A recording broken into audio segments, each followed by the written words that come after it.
অধ্যায়ের 13 পদ পর্যন্ত আমরা গত রবিবার দিন আলোচনা করেছিলাম। আজকে আমরা 14 থেকে 18 পদ পর্যন্ত আমরা আলোচনা করেছিলাম। থ্যাংক ইউ বলছেন। আজকে আমরা 19 পদ থেকে আমাদের আলোচনা দেখব। দ্বিতীয় তিমথিয় তার 2 অধ্যায় 19 থেকে পরবর্তী কয়েকটি পদ। তথাপি ঈশ্বর স্থাপিত দৃঢ় ভিত্তিমূল স্থির রহিয়াছে, তাহার উপরে এই কথা মুদ্রাঙ্কিত রহিয়াছে। প্রভু জানেন কে কে তাহার, এবং যে কেহ প্রভুর নামে নাম করে সে অধার্মিকতা হইতে দূরে থাকুক। কিন্তু কোনো বৃহৎ বাটিতে কেবল স্বর্ণের ও রৌপ্যের পাত্র নয়, কাষ্ঠের ও মৃত্তিকার পাত্র থাকে, তাহার কতগুলি সমাদরের কতগুলি অনাদরের পাত্র।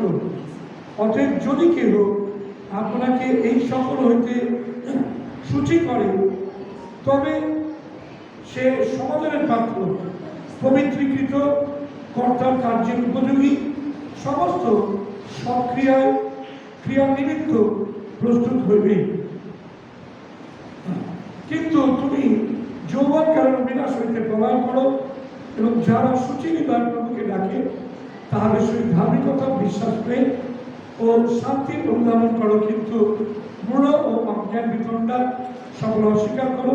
তুমি জানো এ সকল যুদ্ধ উৎপন্ন করে, আর যুদ্ধ করা প্রভুর দাসে উপযুক্ত নয়। কিন্তু সকলের প্রতি কোমল শিক্ষাদানে বিরোধ সহনশীল হওয়া এবং মৃদুভাবে বিরোধীগণকে শাসন করা তাহাদের উচিত। হয়তো ঈশ্বর তাহাদেরকে মনোপরিবর্তন দান করিবেন, যেন তাহারা সত্যের তত্ত্বকে প্রাপ্ত হয় এবং তাহার ইচ্ছা সাধনের নিমিত্ত প্রভুর দাসের দ্বারা দিয়াবলের ফাঁক হইতে জীবনার্থে ধৃত হইয়া চেতনা পাইলে বাঁচে। তো আমরা 19 পদ থেকে আজকে আলোচনা করব। গতদিন 14 থেকে 18 পদ পর্যন্ত আমরা আলোচনা করেছিলাম, এবং সেখানে আমরা বিশেষ করে 16 পদে গিয়ে দেখেছিলাম যে ধর্ম বিরূপক নিঃসার শব্দার্থ হইতে পৃথক থাকো। আবার বলছি, ধর্ম বিরূপক নিঃসার শব্দার্থ হইতে পৃথক থাকো, কেননা সেই প্রকার লোক ভক্তি লঙ্ঘনে অধিক অগ্রসর হইবে। অর্থাৎ ধর্ম বিরূপক নিঃসার শব্দারম্বর ঈশ্বরের বাক্যের বিপরীত শিক্ষা যারা দেয় তাদের কথা বলা হচ্ছে, এবং তারা হচ্ছে এমন নিঃসার যে বাক্য থেকে তারা সম্পূর্ণ দূরে অবস্থান করে। সেই জন্য বলছে ধর্ম বিরূপক নিঃসার শব্দারম্বর। এবং শব্দের আড়ম্বর মানে অনেক অনেক রয়েছে, বাক্যের মূর্ছনা রয়েছে, অনেক বড় বড় শব্দ ব্যবহার রয়েছে, শব্দের আড়ম্বরতা রয়েছে, ভারী ভারী শব্দ, কেউ বুঝতে পারবে না এমন শব্দ। ওকে, সো এইরকম শব্দারম্বর বলছে থেকে তোমরা পৃথক থাকো, কেননা এইরকম শিক্ষা নিয়ে যারা চলে তাদের থেকে যদি আমরা দূরে না থাকি তাহলে কিন্তু আমাদের বিপদ অবশ্যম্ভাবী। এবং এখানে আমরা দেখেছি যে তাদের শিক্ষাটা কেমন, তাদের শিক্ষাটা হচ্ছে ক্যান্সারের মতো। এখানে বলছে গলিত ক্ষতের ন্যায়, যেটা উত্তরোত্তর ক্ষয় করবে। এবং যারা সেই শিক্ষাতে থাকবে তারা আধ্যাত্মিক জীবনে বৃদ্ধি পাবে না, বরঞ্চ তাদের আধ্যাত্মিক জীবন ধীরে ধীরে ক্ষয় পেতে পেতে একেবারে নষ্ট হয়ে যাবে। গলিত ক্ষতের ন্যায়, ক্যান্সারের মতো তাদের শিক্ষা। সেখান থেকে যেন আমরা দূরে থাকি সে বিষয়তে পৌল তিনি শিক্ষা দিয়েছিলেন, এবং দুজনের কথা বলেছিলেন, হুমিনায় এবং ফিলিপের কথা। তারা এই শিক্ষার অনুবর্তী হয়ে তারা লক্ষ্যভ্রষ্ট হয়েছিল, এবং তারা পুনরুত্থান হয়ে গেছে এই কথাও তারা বলছিল ভাই বোনদের মাঝখানে। এবং কারণ বিশ্বাসকে হুমিনায় এবং ফিলিপ তারা উল্টে দিচ্ছিল। পৌল তিনি বলছেন 19 পদে এসে, তথাপি ঈশ্বর স্থাপিত দৃঢ় ভিত্তিমূল স্থির রহিয়াছে। ঈশ্বর স্থাপিত দৃঢ় ভিত্তিমূল বলতে কি বুঝিয়েছে আমরা দেখি। ঈশ্বর স্থাপিত দৃঢ় ভিত্তিমূল বোঝাতে প্রভু যীশু খ্রিস্টকে তথা তার যে দেহরূপ মণ্ডলী তার কথা এখানে বিশেষভাবে বুঝিয়েছে। প্রিয় ভাই বোন, তার কারণ হচ্ছে প্রভু যীশু যিশায় ভাগবতী তার 28 অধ্যায় তিনি হচ্ছেন কোণের প্রধান প্রস্তর। যীশু হচ্ছেন কোণের প্রধান প্রস্তর, তিনি হচ্ছেন সেই ভিত্তিমূল যার উপরেতে আমরা গৃহ নির্মাণ করতে পারি, আমাদের বিশ্বাসের গৃহ। সুতরাং দৃঢ় ভিত্তিমূলের কথা যখনই আমরা ভাববো বাইবেলের মধ্যে, তখনই আমাদের মনে রাখতে হবে প্রভু যীশু খ্রিস্ট তিনি হচ্ছেন আমাদের দৃঢ় ঈশ্বর স্থাপিত দৃঢ় ভিত্তিমূল। কেন ঈশ্বর যীশুকে প্রেরণ করেছিলেন জগতে, তিনি তাকে স্থাপন করেছিলেন, আর সেই দৃঢ় ভিত্তিমূল এখনো পর্যন্ত স্থির রয়েছে, চলে যায়নি। হালেলুয়া! তথাপি এত ভ্রান্তি শিক্ষা ভ্রান্ত প্রচারকরা রয়েছে, কিন্তু তার মধ্যে আমরা দেখছি যে ঈশ্বর দত্ত ঈশ্বর স্থাপিত দৃঢ় ভিত্তিমূল স্থাপিত রয়েছে। কেন এই ভিত্তিমূল দৃঢ়, কেন এই ভিত্তিমূল নড়বে না, স্থাপিত রয়েছে? কেননা অনেকে সত্য থেকে সরে পড়বে, অনেকে সত্য থেকে সরে পড়বে, সেই জন্য বলা হয়েছে এই ভিত্তিমূলের উপরে যারা তাদের জীবনকে গঠন করবে তারা কখনো নড়ে যাবে না। হালেলুয়া! মথি লিখিত সুসমাচার খুলুন, মথি লিখিত সুসমাচার তার 24 অধ্যায়, ম্যাথিউ চ্যাপ্টার 24 ভার্স 11। মথি লিখিত সুসমাচার তার 24 অধ্যায় 11 পদ কেউ একজন পড়ুন।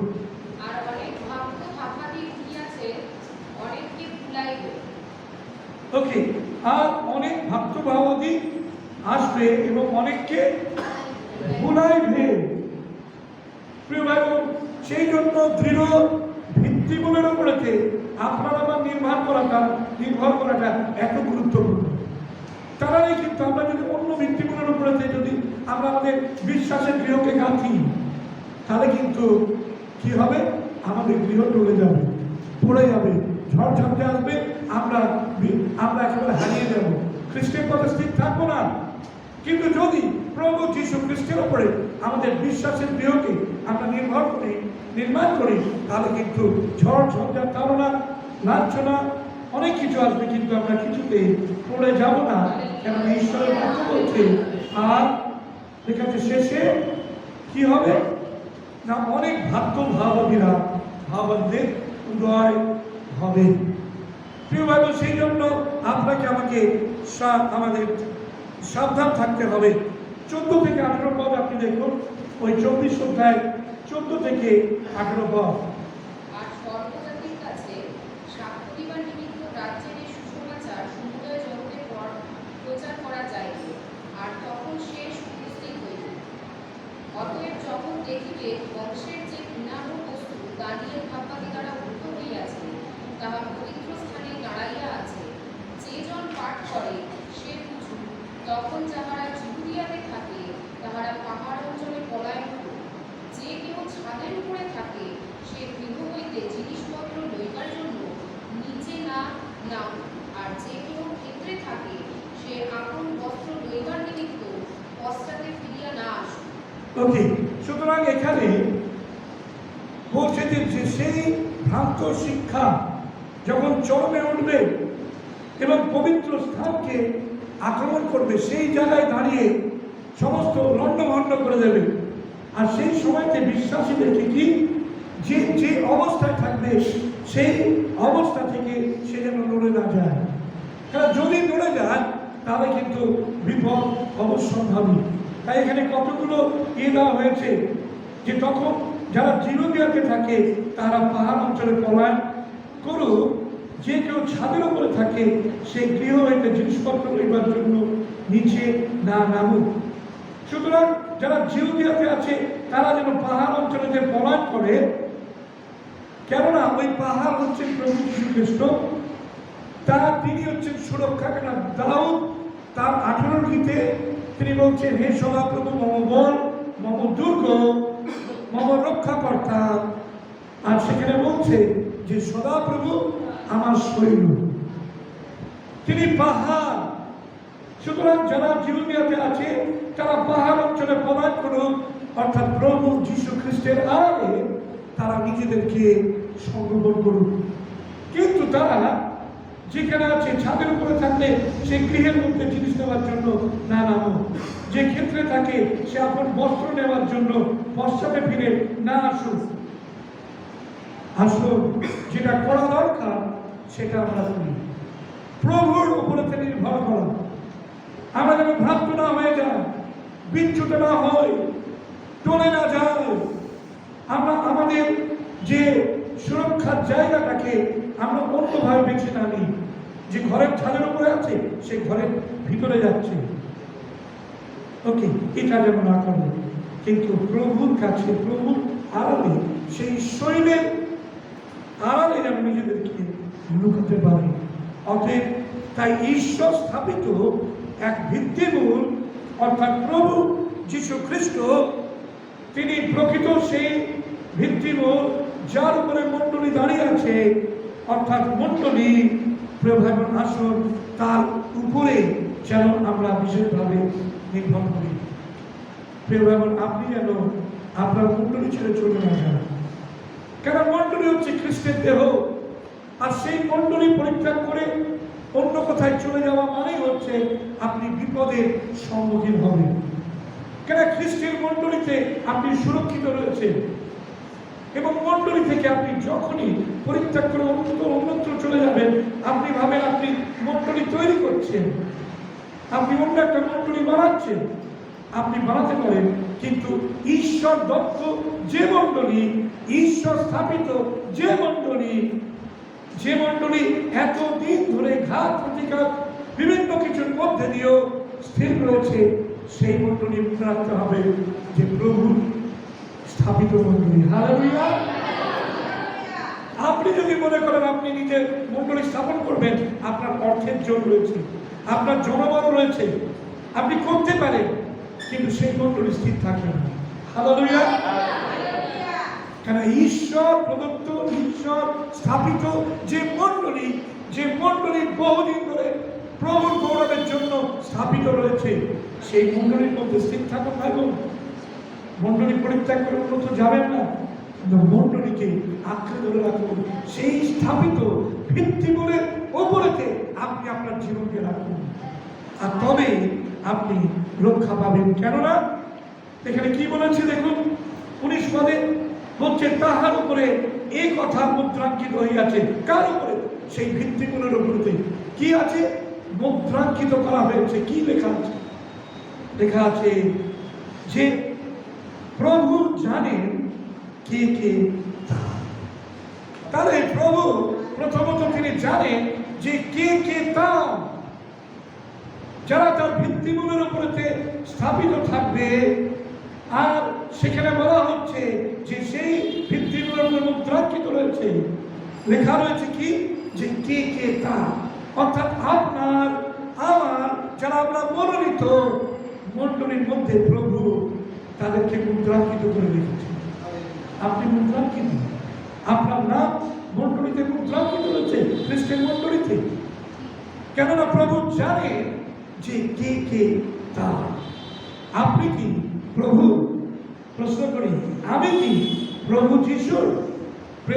যদি আমি প্রভু যীশু খ্রিস্টের হয়ে থাকি, যদি অন্তরাত্মা আমাদের সাড়া দেয়, যদি আমরা দৃঢ়ভাবে জেনে থাকি, তাহলে আমরা প্রভুতে স্থির থাকি। হালেলুয়া। সুতরাং প্রথমত আমরা দেখলাম যে যারা সুসমাচারের মূল ভিত্তি মূলের প্রতি বিশ্বস্ত থাকবে, তাদের নাম লেখা থাকবে, এবং প্রভু বলবেন যে তুমি আমার, তুমি আমার, তুমি আমার। প্রভু বলবেন যে তাদের নাম লিখিত থাকবে, এবং প্রভু বলবেন যে সেই সুসমাচারের প্রতি তারা বিশ্বস্ত রয়েছে, চলে যায়নি। প্রিয় ভাই বোন, ঈশ্বরের বাক্য দু একটা দেখি। আদি পুস্তক তার 18 অধ্যায় 19 পদ, কেউ একজন পড়ুন।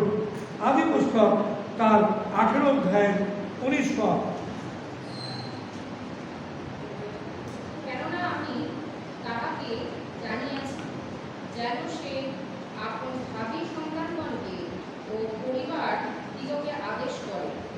যেন তাহারা ধর্মসম্মত ও ন্যায্য আচরণ করিতে করিতে সদাপ্রভুর পথে চলে। এইরূপে সদাপ্রভু যেন অব্রাহামের বিষয়ে কথিত আপনার বাক্য সফল করে। তাহলে অব্রাহামের বিষয়ে যে বাক্য, সেই বাক্যকে তিনি যেন সফল করে। প্রিয় ভাই বোন, কেননা প্রভু জানেন তিনি অব্রাহামকে মনোনয়ন করেছিলেন, তার মধ্যে দিয়ে তিনি এক জাতি উৎপন্ন করবেন, তিনি সর্বজাতির আশীর্বাদ স্বরূপ তাকে করবেন, এটা অব্রাহামকে তিনি বলেছিলেন। আর সেই কারণে প্রভু তিনি জানেন যে অব্রাহাম বিশ্বস্ত ছিলেন। যাত্রা পুস্তক তার 33 অধ্যায় 12 পদ, যাত্রা পুস্তক তার 33 অধ্যায় 12 পদ। আর মোশে সদাপ্রভুকে কহিলেন, দেখো তুমি আমাকে বলিতেছ, এই লোকদিগকে লইয়া যাও, কিন্তু আমার সঙ্গী করিয়া যাহাকে প্রেরণ করিবে তাহার পরিচয় আমাকে দেও না। তথাপি বলিতেছ, আমি নাম দ্বারা তোমাকে জানি, এবং তুমি আমার দৃষ্টিতে অনুগ্রহ প্রাপ্ত হইয়াছ। ওকে, তাহলে আমরা দেখলাম 33:12 ঈশ্বর বলছেন যে তুমি আমার দৃষ্টিতে কি পেয়েছ? অনুগ্রহ প্রাপ্ত হয়েছ। হালেলুয়া। প্রিয় ভাই বোন, ঈশ্বরের দৃষ্টিতে আমি কি দ্বারা জানি? নাম দ্বারা তোমাকে জানি। মোশেকে সদাপ্রভু এই কথা বলবে যে তুমি আমাকে দেখি বলিতেছ, এই লোকটিকে লইয়া যাও, কিন্তু আমার সঙ্গী করিয়া যাকে প্রেরণ করিবে তাহার পরিচয় আমাকে দাও না। তথাপি বলিতেছ আমি নাম দ্বারা তোমাকে জানি, এবং তুমি আমার দৃষ্টিতে অনুগ্রহ প্রাপ্ত হইয়াছ। ঈশ্বর তিনি তার সন্তানদের নাম জানেন। আপনার নাম তিনি জানেন। হালেলুয়া। আপনার যে নামই হোক না কেন, প্রভু যিশু আপনার সেই নাম জানেন। হালেলুয়া।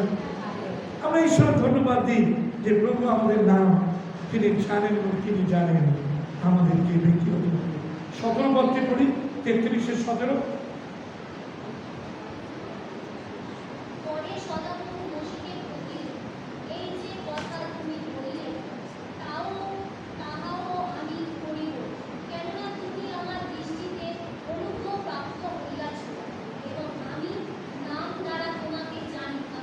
হালেলুয়া। তো মোশেকে বলছে তুমি আমার অনুগ্রহ প্রাপ্ত হয়েছ এবং আমি তোমার নাম জানি। হালেলুয়া। ঈশ্বরের ধন্যবাদ দিই। দুটি পদের মধ্যে দিয়ে তিনি ব্যক্ত করছেন। গণনা পুস্তক তার 16 অধ্যায় 5 পদ, গণনা পুস্তক তার 16 অধ্যায় 5 পদ, রেডিও পড়ে গণনা 16:5।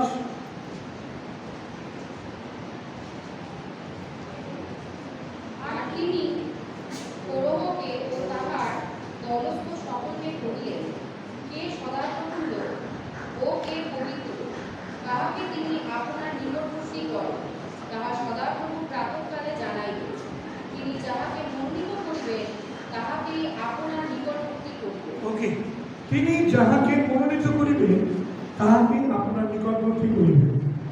তো প্রভুর মনোনীত যারা তার নিকটবর্তী হবে, তারা তার নিকটে অবস্থান করবে। আপনি আমি যদি প্রভুর মনোনীত হয়ে থাকি, তাহলে আমরা তার নিকটে অবস্থান করব। আমরা মণ্ডলী থেকে কখনো চলে যাব না, কেন দৃঢ় মধ্যম যে ভিত্তিমূল রয়েছে সেটা ঈশ্বর স্থাপিত, এবং আমরা তা বুঝতে পেরেছি। তিনি 1 করিন্থীয় তার 8 অধ্যায় 1 থেকে 3 পদে নতুন নিয়মে কি বলছেন? 1 করিন্থীয় তার 8 অধ্যায় 1 থেকে 3 পদ।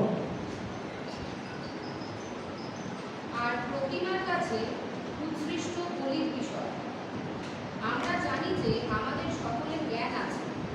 জ্ঞান গর্বিত করে, কিন্তু প্রেমেই গাঁথিয়া তুলে। যদি কেউ মনে করে সে কিছু জানে, তবে সে যেরূপ জানিতে হয় তদ্রূপ এখনো জানে না। কিন্তু যদি কেউ ঈশ্বরকে প্রেম করে, সেই তাহার জানালো। যদি কেউ ঈশ্বরকে প্রেম করে, সে তার জানালো কথা, তাকে জানে। যে আসল ভাই বোন, আমরা তাহলে আমরা দেখছি যে মুদ্রাঙ্কিত করা হয়েছে, এবং সেই মুদ্রাকে দুটি সত্য কথা লেখা আছে। আর সেটা কি? যে তিনি জানেন কে কে তার। আর দ্বিতীয়টা কি? দ্বিতীয়টা বলছে, আর যে কেউ প্রভুর নাম করে সে অধার্মিকতা হইতে দূরে থাকুন। যদি আমরা প্রভুর লোক, প্রভু আমাদেরকে জানেন, তাহলে দ্বিতীয় যেটা সেটা হচ্ছে যে আমরা যেন অধার্মিকতা থেকে দূরে থাকতে পারি। যারা ঈশ্বরকে প্রকৃতপক্ষে জানে, প্রভু যাদের নাম জানেন, তারা জগতের মন্দতা থেকে, জগতের সমস্ত অধার্মিকতা থেকে তারা নিজেদেরকে দূরে রাখবে। হালেলুয়া! এখানে বাক্য করে রয়েছে, যে কেউ প্রভুর নাম করে সে অধার্মিকতা হইতে দূরে থাকুক। প্রিয় ভাই বোন, আপনি আমি কি অধার্মিকতা থেকে দূরে রয়েছি? যেহেতু আমরা প্রভুকে ডাকছি এবং প্রভু আমাদের নাম জানেন, আমরা তার ভিত্তিমূলের উপরে স্থাপিত, তাহলে আমরা যেন নিজেদেরকে মন্দতা থেকে, অধার্মিকতা থেকে যেন রক্ষা করি, ভ্রান্ত শিক্ষা থেকে আমরা যেন নিজেদেরকে রক্ষা করে চলি। প্রথম তিমথিও তার 6 অধ্যায় 3 থেকে 5 পদ। প্রথম তিমথিও তার 6 অধ্যায় 3 থেকে 5 পদ।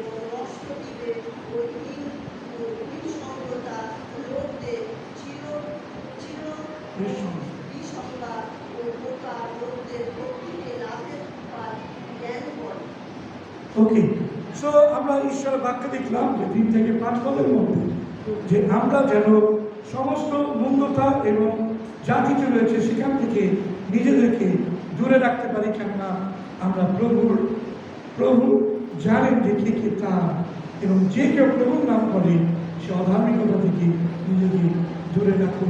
প্রিয় ভাই বোন, আসুন আমরা যেন প্রভুর যদি নাম করি, যিশুকে যদি ডাকি, তাহলে আমরা যেন অধার্মিকতা যা কিছু রয়েছে বাইবেলে বলছে সেগুলো থেকে যেন আমরা দূরে থাকি। 20 পদ। কিন্তু কোনো বৃহৎ বাটিতে কেবল স্বর্ণের ও রৌপ্যের পাত্র নয়, কাষ্ঠের ও মৃত্তিকার পাত্র থাকে, তার কতগুলি সমাদরের, কতগুলি অনাদরের পাত্র।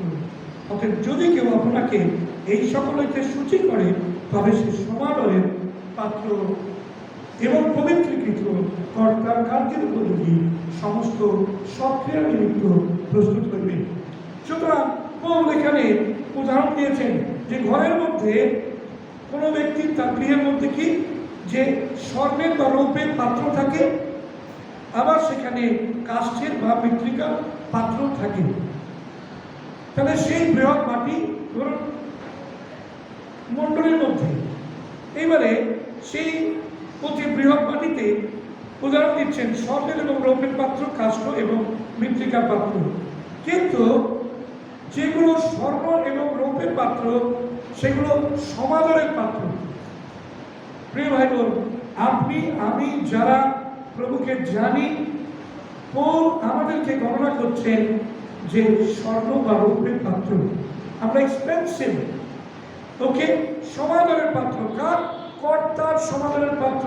এখানে কর্তা হচ্ছেন স্বয়ং প্রভু যীশু খ্রিস্ট, ঈশ্বর, তিনি হচ্ছেন কর্তা। সুতরাং আমরা যদি তার গৃহে যদি সমাদরের পাত্র হই, অর্থাৎ স্বর্ণ বা রৌপ্যের তুল্য হয়ে থাকি, তাহলে কিন্তু তিনি কি করছেন? আমাদের সমাদর করবেন। তিনি বলবেন অমোজ্য, তিনি হচ্ছেন স্বর্ণের পাত্র, অমোজ্য রৌপ্যের পাত্র। যেমন আমাদের বাড়িতে সোনার উপর পাত্র যদি থাকে, সেগুলোকে আমরা তুলে রাখি, সেগুলোকে আমরা যত্ন করি, তাই না? আর যেগুলো আমাদের এক্সপেন্সিভ নয়, সাধারণ মানের পাত্র, সেগুলোকে আমরা দৈনন্দিন জীবনে ব্যবহার করি, কিন্তু সেগুলো অতটা আমরা ইয়ে করি না, অনেক সময় ভেঙে যায়। সেখানে বলছে কাঠের এবং মাটির পাত্র। কাঠের পাত্র কি হবে?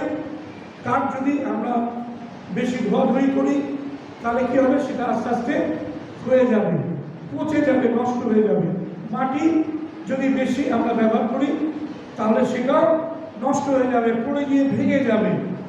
ওকে, সুতরাং যদি আমরা সমাদরের পাত্র হয়ে থাকি, ঈশ্বরের বাক্য বলছে, তবে আপনাকে আমরা কি করব, যেন সূচি করে রাখি। সোনার পাত্র কিন্তু সেটা এখন বিচ্ছিরি কালো কুচকুচে রয়েছে, কিরকম লাগবে? ভালো লাগবে?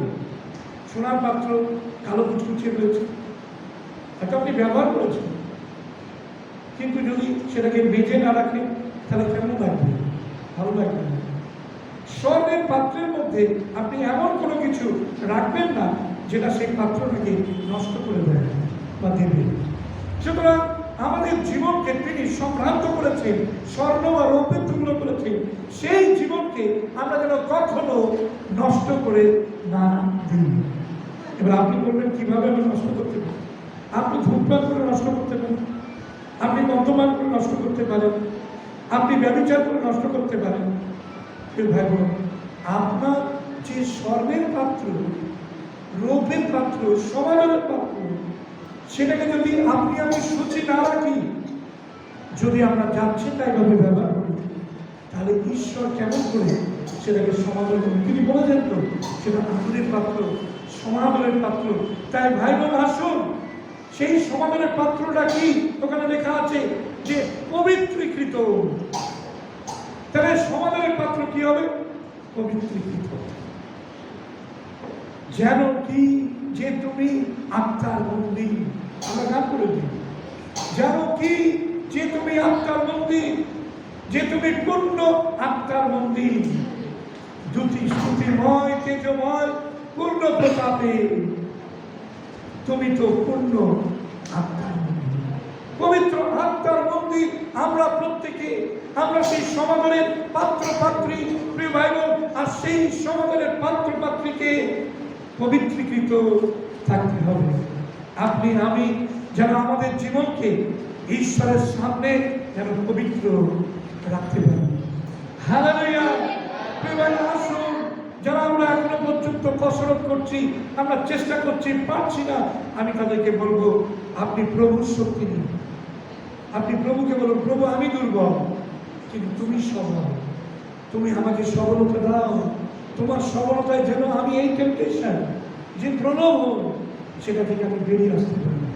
প্রভু আপনাকে সাহায্য করবে, প্রভু আপনাকে সাহায্য করবে। আর তিনি পারেন না এমন কোনো বিষয় নেই। তাই বললেন যে সমাদরের পাত্র হচ্ছে পবিত্রীকৃত, পবিত্র, এবং দ্বিতীয় হচ্ছে কর্তার কার্যে উপযোগী। আর তখনই প্রভু আপনাকে আমাকে তার কাজের জন্য ব্যবহার করবেন। যখন আমরা সূচীকৃত, পবিত্রীকৃত, কেন প্রভুর কাজে ব্যবহৃত হয় এমন সমস্ত কিছুকে আলাদা করতে হবে, পবিত্র করতে হবে। পুরাতন নিয়মে ছিল, এর আগে আমি বলেছি, যে যে কোনো জিনিস সমাগম কাম্যতে ব্যবহৃত হতো, সেগুলোকে সূচীকৃত করে তবেই সমাগম কাম্যতে ব্যবহার করা যেত। এবং শাস্ত্র বলছে যে সেই পাত্র, সেই আসবাবপত্রগুলো সাধারণ মানুষ ব্যবহার করতে পারবে না, সেগুলো ঈশ্বরের গৃহের কাজের জন্য। এই জন্য আমরা মণ্ডলীর যে জিনিসগুলো, সেগুলো আমরা ব্যক্তিগত কাজের জন্য কাউকে আমরা দিই না। অনেক মণ্ডলী আছে, তাদের ইউটেন্সিলগুলো রয়েছে, এবং তারা সেই ইউটেন্সিলগুলো কি করে ভাড়া খাটান বাইরে, ইনকাম জেনারেশনের জন্য। তাদের চার্চের উপরে ঘর রয়েছে, সেখানে একটা কমিউনিটি হল, সেটাকে বিবাহের জন্য ভাড়া দিচ্ছে। হিন্দু, মুসলমান, খ্রিস্টান সবাই আসছে, তারা কি ইনকাম জেনারেট করছে, কিন্তু জানে না যে ঈশ্বরের যে জায়গা, তার মন্দির, তার ধাম, সেটা পবিত্র। সেখানে কখনো কোনো অপবিত্রতা কোনো কিছু থাকতে পারে না। এমনকি ঈশ্বরের কাজে যেটা ব্যবহৃত হচ্ছে, সেটাকে কোনো পাবলিক ইউজে দেওয়া যাবে না।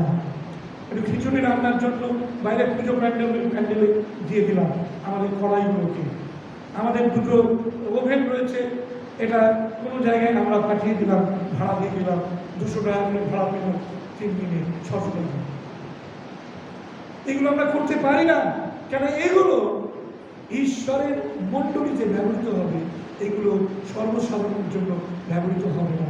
প্রিয় ভাই বোন, আপনি আমি ঈশ্বরের জন্য যখন আমরা ব্যবহৃত হই, সেটা আমরা ছোট কাজ হোক বড় কাজ হোক, মণ্ডলীর জন্য আমরা ব্যবহৃত হই, মনে রাখবেন যে প্রভু আমাকে ব্যবহার করবেন তখনই যদি আমি সেই সমাদরের পাত্র, পবিত্রীকৃত এবং প্রভুর কাজের জন্য উপযোগী হয়েছি, তবেই প্রভু আমাকে ব্যবহার করবেন। নচেত তিনি আমাকে ব্যবহার করবেন না, কেন আমি উপযোগী নই। এবং লাস্টে বলছে সমস্ত সক্রিয়া নিমিত্ত প্রস্তুত হইবে। আজকে এইটুকুই থাকলো, সমস্ত সক্রিয়া নিমিত্ত যেন প্রভু আমাদেরকে পৃথক রাখে, সমাধানের যোগ্য করেন। কেননা সেই ভিত্তিমূল ঈশ্বর স্থাপিত, সেই ভিত্তিমূল স্বয়ং প্রভু যিশু, সেই ভিত্তিমূল সম্পূর্ণ প্রভু যীশু খ্রিস্টের মণ্ডলী। প্রিয় ভাই বোন, আসুন আমরা সেই মণ্ডলীতে আমাদেরকে রাখি স্থির, সেখান থেকে আমরা বিচ্যুত হয়ে না যাই, আমরা ভ্রান্ত শিক্ষার দ্বারা পরিচালিত না হই। কিন্তু ঈশ্বরের বাক্য বলছে প্রভু জানেন কে কে তার। তিনি কি আপনাকে জানেন? তিনি কি আমাকে জানেন? নাম ধরে জানেন? ইয়েস যদি হয় তাহলে আপনি প্রভুর ঘরে থাকুন। কেননা যে কেউ প্রভুর নাম করে, প্রভুকে ডাকে, সে যেন অধার্মিকতা থেকে নিজেকে দূরে রাখে। আর প্রভুর ওই সমাধানের পাত্রের যে উদাহরণটা দিয়ে তিনি সুন্দরভাবে আমাদের কাছে প্রকাশ করলেন, যেন আমরা সমাধানের পাত্র হিসাবে প্রভুর মণ্ডলীতে ব্যবহৃত হতে পারি। প্রভু আমাদের সকলকে আশীর্বাদ করুন। আসুন আমরা চোখ বন্ধ করি, মাথা নিচু করি, প্রার্থনা জানাই।